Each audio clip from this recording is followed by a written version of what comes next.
Assalamualaikum warahmatullahi wabarakatuh. Perkenalkan, nama saya Nandah Sarahwati, NIM 1631510623.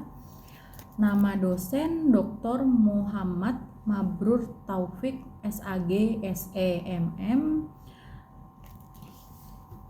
dari Fakultas Ekonomi dan Bisnis Universitas Budi Luhur, mata kuliah Manajemen Strategi. Pada kesempatan kali ini, saya akan membahas mengenai analisis lingkungan eksternal, yaitu fokus pelanggan. Bisnis secara elektronis dengan fokus pelanggan. Ada strategi penting lain yang mungkin dapat dilakukan dengan penggunaan IT yang memungkinkan suatu bisnis untuk berhasil dan mempertahankan kinerja perusahaan tersebut. Hal ini dibahas pada tayangan berikut. Suatu strategi kunci untuk menjadikan suatu e-bisnis berhasil adalah dengan memaksimalkan nilai bagi pelanggan. Fokus strategi pada nilai bagi pelanggan ini menemukan bahwa mutu lebih utama daripada harga dan merupakan faktor penentu dalam persepsi pelanggan. Suatu e-bisnis yang berpusat pada pelanggan diantaranya adalah dengan penggunaan teknologi internet untuk memelihara pelanggan yang setia dengan mengantisipasi kebutuhan masa depan mereka, merespon keinginannya, dan menyediakan layanan berkualitas tinggi kepada pelanggan. Lalu adanya teknologi secara internet dan extranet menciptakan saluran komunikasi baru yang interaktif di dalam suatu perusahaan dengan pelanggan, dengan para penyalur mitra bisnis, dan pihak lain di dalam lingkungan eksternal bisnis. Demikian pula, diberikan dorongan kerjasama atau kolaborasi lintas fungsi dengan pelanggan dalam pengembangan produk, pemasaran, penyerahan, layanan, dan dukungan teknis. Kemudian, suatu perusahaan e-bisnis yang berpusat kepada pelanggan mencoba untuk mendapatkan pengalaman bisnis dari pelanggannya melalui pendekatan, yaitu pelanggan dapat melakukan order atau pesanan secara langsung dan dapat juga melalui mitra bisnis. Kemudian membangun suatu database pelanggan yang merekam data profitabilitas dan pilihan pelanggan dan memungkinkan semua karyawan mengakses dan mempunyai pandangan yang lengkap tentang pelanggan. Lalu pelanggan dapat melihat status order atau pesanan, riwayat, dan status pengiriman barangnya. Kemudian memelihara suatu komunitas pelanggan, karyawan, dan mitra bisnis secara online. Kemudian mempunyai kelebihan dalam kinerja bersaing adalah kemampuan sesuatu perusahaan untuk berhasil secara cepat melakukan perubahan, secara terus-menerus membagi pasar global dalam kualitas tinggi, kinerja tinggi, serta produk dan jasa yang sesuai keinginan pelanggan.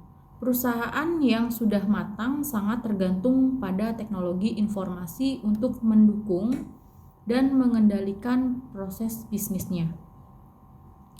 Ada 4 strategi pokok dalam persaingan, yaitu 1. Memperkaya pelanggan.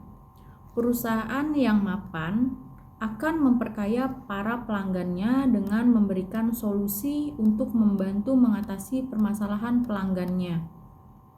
Mereka akan berhasil mendapatkan nilai tambah dalam jangka panjang dari produk dan jasanya. Jika mereka mau membantu memecahkan permasalahan berdasarkan pada kebutuhan pelanggan.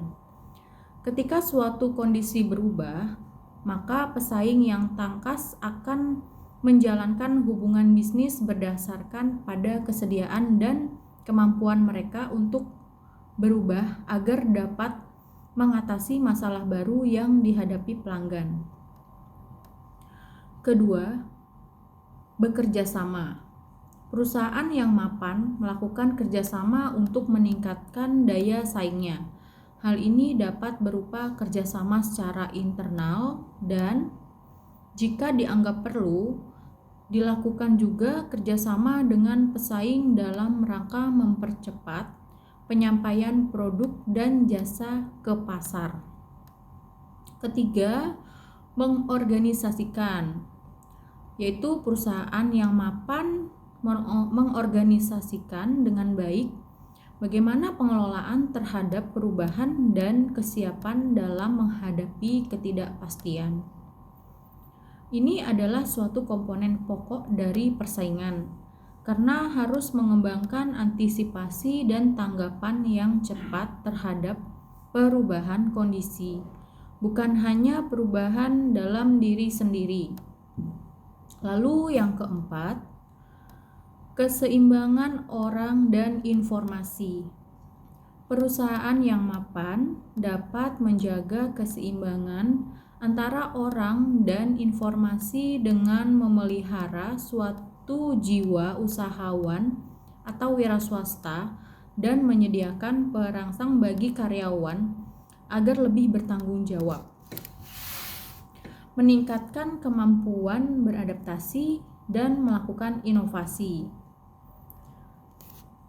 Lalu fokus kepada pelanggan dan ketatnya persaingan, yaitu model Free Perfect Now, yaitu yang telah dikembangkan oleh Avnet Marshall. Mewujudkan 3 dimensi ini ke dalam suatu model dengan singkat tetapi jelas untuk melayani pelanggannya secara matang dan cepat dalam memberikan tanggapan. Lalu dimensi kebebasan. Menekankan bahwa kebanyakan pelanggan ingin biaya yang lebih rendah untuk nilai atau manfaat yang diterimanya, tetapi bersedia membayar lebih untuk suatu jasa yang memberi nilai tambah. Lalu dimensi kesempurnaan. Menekankan bahwa produk dan jasa seharusnya tidak hanya bebas dari cacat, tetapi juga harus meningkatkan kesesuaian dengan pelanggan. Dengan kata lain, kustomisasi, yaitu penambahan corak dan perlu mengantisipasi lebih lanjut kebutuhan pelanggan di masa depan. Kemudian dimensi kekinian. Menekankan bahwa pelanggan ingin layanan 24 jam terhadap produk dan jasa, waktu penyerahan yang pendek atau singkat, dan mempertimbangkan waktu untuk pemasaran produk mereka sendiri. Kemudian tujuannya yaitu menjelaskan definisi lingkungan bisnis, melakukan analisis terhadap lingkungan bisnis, menjelaskan pengaruh 5 kekuatan persaingan terhadap profitabilitas suatu perusahaan, menguraikan klaster dan konsep persaingan terkini. Lalu definisi lingkungan bisnis yaitu 1. Lingkungan bisnis memiliki arti yang luas karena menunjukkan seluruh pengaruh eksternal terhadap organisasi. Kedua, memiliki 3 konsep, yaitu 1. Fakta objektif, 2. Fakta subjektif, 3. Pembagian antara organisasi dan lingkungan tidak jelas, dan lingkungan tercipta dan didefinisikan oleh individu. Lalu lingkungan bisnis secara fundamental berpengaruh terhadap aktivitas bisnis. Perlunya identifikasi faktor-faktor lingkungan dan perubahan untuk memastikan kesuksesan bisnis. Lalu laba dan organisasi yang baik merupakan hal penting dalam kaitannya dengan kondisi lingkungan.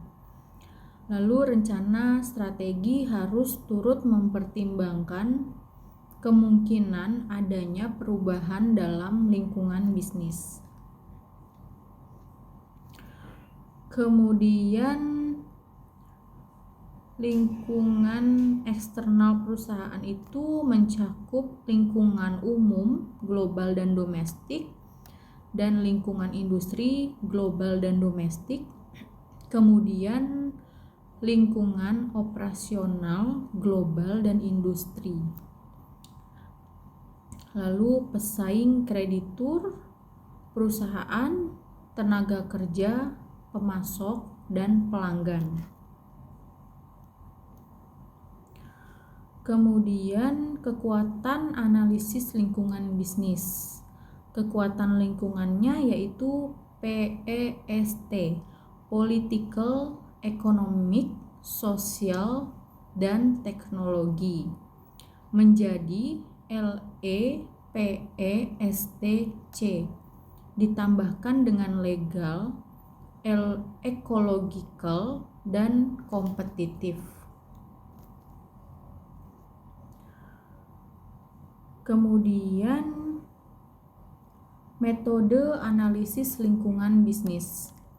Analisis PEST yaitu membantu menyusun gambaran yang komprehensif dan logis mengenai lingkungan mereka dari berbagai aspek. Lalu alat analisis dartboard yaitu menggambarkan lingkungan dan membantu untuk mengidentifikasi dan memahami betapa kompleksnya kekuatan dan proses lingkungan.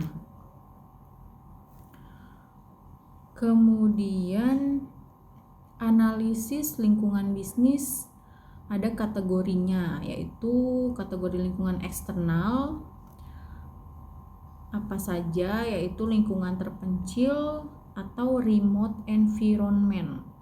Kedua, lingkungan industri atau environment industri, atau kekuatan kompetitif atau competitive force. Ketiga, lingkungan operasi, yaitu operating environment. Kemudian perspektif analisis lingkungan bisnis. Sumber informasi, yaitu satu, lingkungan dipandang sebagai sumber informasi. Kedua, lingkungan berbeda dalam hal jumlah ketidakpastian. Ketiga, ketidakpastian ditentukan oleh kompleksitas dan derajat perubahan. Keempat, jumlah ketidakpastian menentukan jumlah dan tipe informasi yang dibutuhkan. Kelima, informasi diperoleh dengan menganalisis lingkungan eksternal.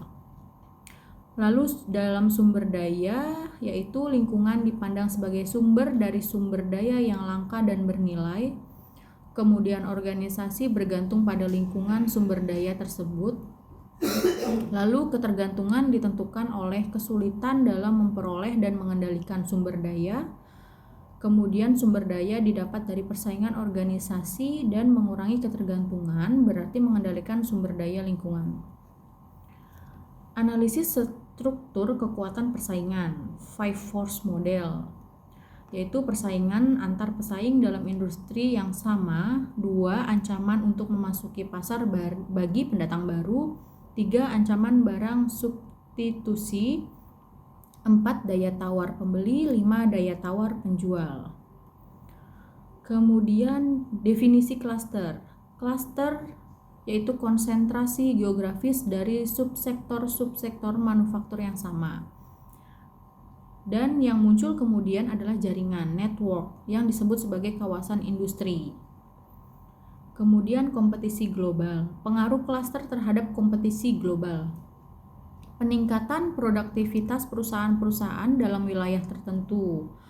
Lalu klaster mendorong arah dan langkah inovasi. Kemudian klaster menciptakan stimulus untuk menciptakan informasi bentuk bisnis baru yang pada gilirannya akan memperkuat klaster itu sendiri.